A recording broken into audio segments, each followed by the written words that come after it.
কি দেখছো অমন করে? আর তুমি সেই একই রয়ে গেছো। তোমাকে সবসময় যেরকম দেখি আজ কেমন জানি আলাদা লাগছে।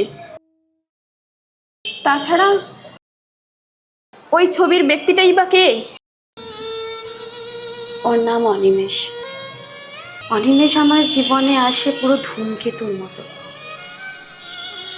ওর সবটুকু দিয়ে আমার জীবনকে সুস্থ করে তোলে। মাইসেলফ রাহুল, রাহুল সেন।